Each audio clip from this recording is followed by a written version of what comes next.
জওয়ালকে kitchen থেকে আবার সবাইকে স্বাগত। কেমন আছো সবাই? আজকে আমি আমাদের ব্রেকফাস্টে পরোটা বানাবো।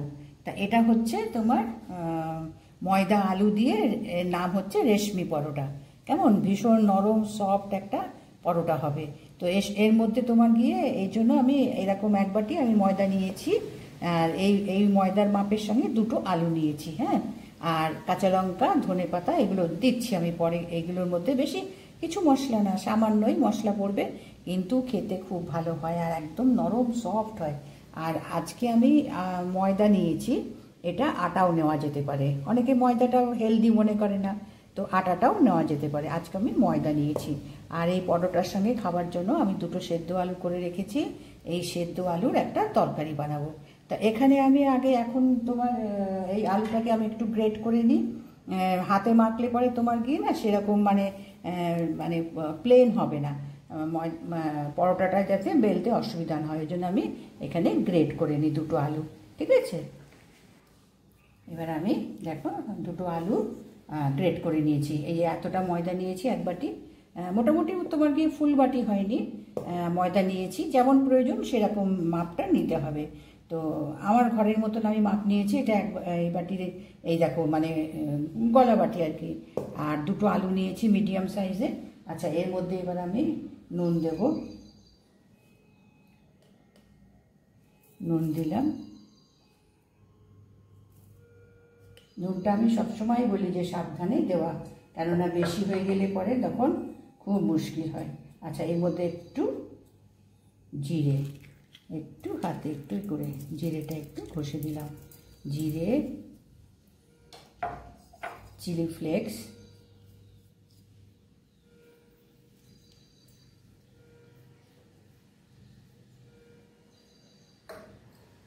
এবার এখানে কাঁচা লঙ্কা কুচি, খুব বেশি ঝাল হবে না, জাস্ট একটু টেস্ট, আর ধনেপাতা কুচি। এবার এর মধ্যে একটু তেল দেবো, 1 চামচ মতন তেল দেবো, মানে এই চামচটা হাফ চামচ মতন তেল দিলাম। দিয়ে এবার এর মধ্যে এই ময়দাটা দিয়ে দেবো।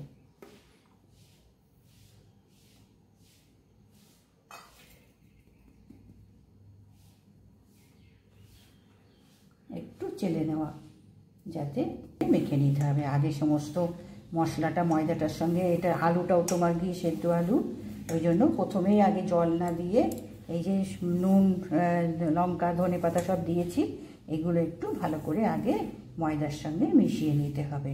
নিয়ে তারপরে অল্প অল্প জল দিয়ে, ডো কিন্তু বেশি পাতলা না হয়, কেননা যেমন আমরা পরোটা ডো বানাই ওই রকম বেশি নরম হয় না, বেশি শক্ত হয় না, এইরকম ডোটা বানিয়ে নিতে হবে। যার জন্য জলটা খুব সাবধানে দিতে হবে, একটু একটু জল দিয়ে এই ডোটাকে বানিয়ে নিতে হবে।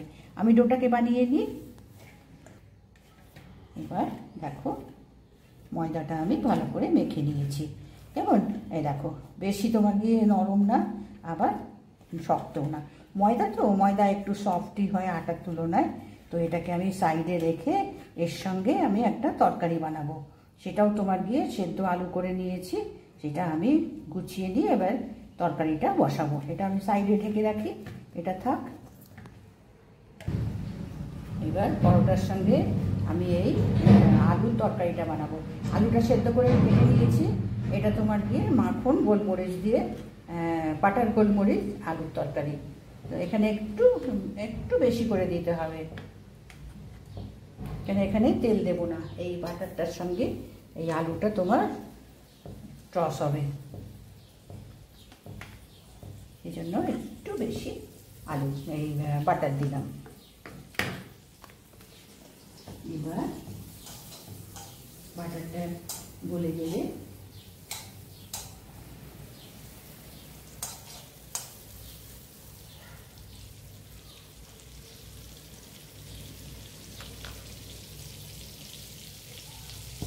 এখানে মশলা খুব একটা দেবো না, অল্পই দেবো মশলা। তোমার এই বাটারটা গলিয়ে নিয়ে এর মধ্যে এই আলু সেদ্ধটা দেবো, আর একটা কাঁচা লঙ্কা দেবো। কাঁচা লঙ্কার এটা খুব একটা ঝাল হয় না, কিন্তু একটা বেশ ভালো গন্ধ হবে। বাটারের মধ্যে তোমার গোলমরিচ কাঁচা লঙ্কার একটা বেশ সুন্দর একটা গন্ধ হবে। আচ্ছা, এর মধ্যে এবার আমি আলুগুলো দেবো। ফ্লেমটা একটু কমিয়ে নিই, নাহলে বাটার তো তাড়াতাড়ি জ্বলে যেতে থাকে।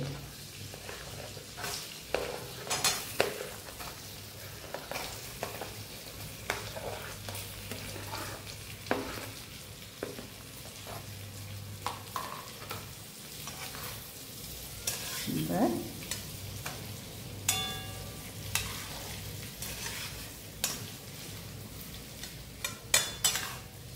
এর মধ্যে নুন দেব।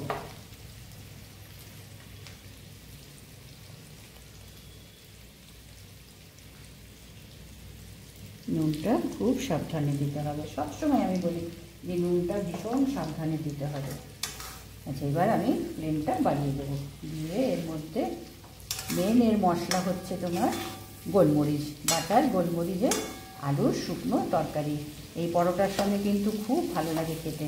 বাটারের একটা আলাদা টেস্ট, আলাদা তোমার গিয়ে স্বাদ, তারপরে তোমার গোলমরিচের একটা আলাদা টেস্ট, সব কিছু মিলিয়ে খুব ভালো হয় এটা খেতে। আচ্ছা, এবার এর মধ্যে আমি গোলমরিচ গুঁড়ো দেবো, একটু বেশি করে দেবো, কেননা গোলমরিচের এইটাই হচ্ছে মেন মশলা, আর কিচ্ছু মশলা পড়বে না। আর এখানে চাট মশলা দেবো, 1 চামচ চাট মশলা।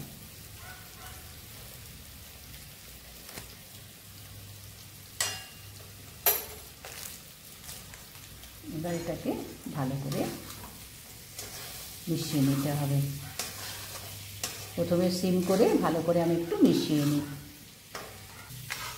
এখন মশলাটা ভালো করে আমি মিশিয়ে নিয়েছি। এখন একটু বাড়িয়ে দিয়ে ধনেপাতাটা দেব।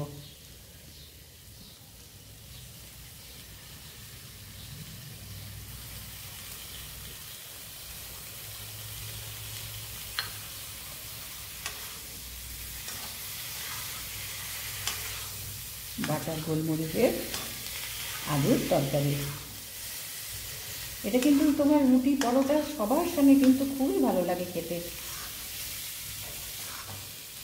বাটারের সঙ্গে গোলমরিচ দিয়ে একটা আলাদাই তোমার গিয়ে টেস্ট এবং ফ্লেভার আসে। এবার এটাকে আমি নামিয়ে ডিশে তুলে নেব।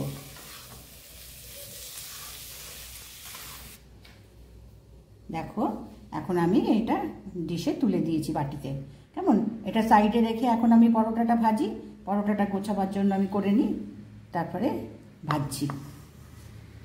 এবার পরোটাটা ভেজে নেওয়ার জন্য এবার গুছিয়েছি। কেমন, আমি তোমার গ্যাস চালু করে আমি তাওয়া বসিয়ে দিয়েছি। এবার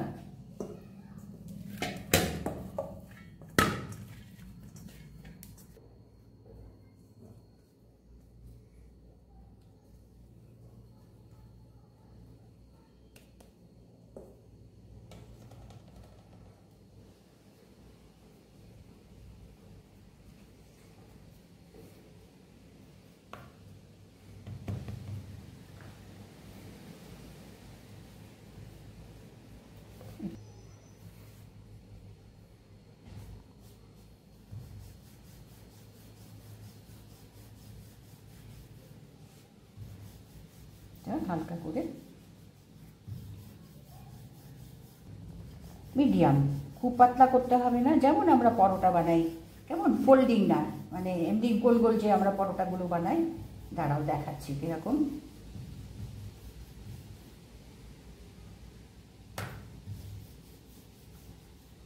এবার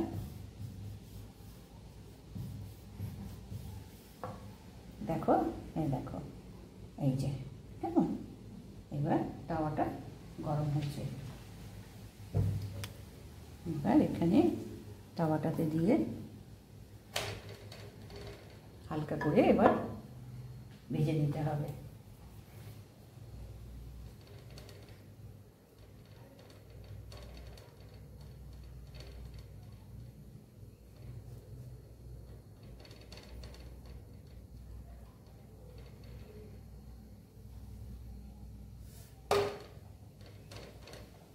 দু পিঠে একটু ভালো করে ভেজে তারপরে তেল দিয়ে ভালো করে ভেজে নিতে হবে। তো এটা আমি ভেজে দিই।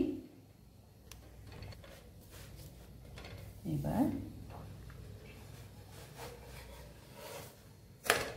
দুটো পিঠ ভালো করে সেঁকে নিয়েছি, এবার অল্প করে তেল দেবো। এটা দুটো পিঠ ভালো করে একটু সেঁকে নিলে তাহলে তোমার গিয়ে বেশি তেল দিতে হবে না।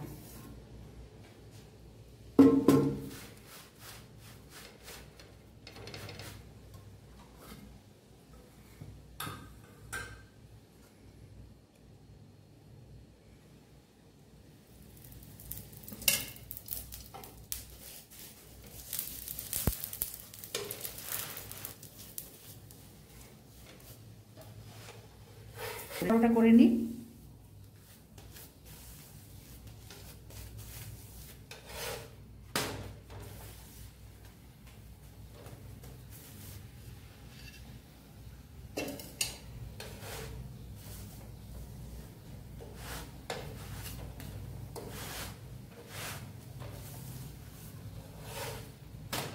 বাস, এবার আমি আরও দুটো পরোটা বাকিটা আমি ভেজে নিই ভালো করে। এবার আমি পরোটা ভেজে নিয়েছি, গ্যাস অফ করে দিলাম।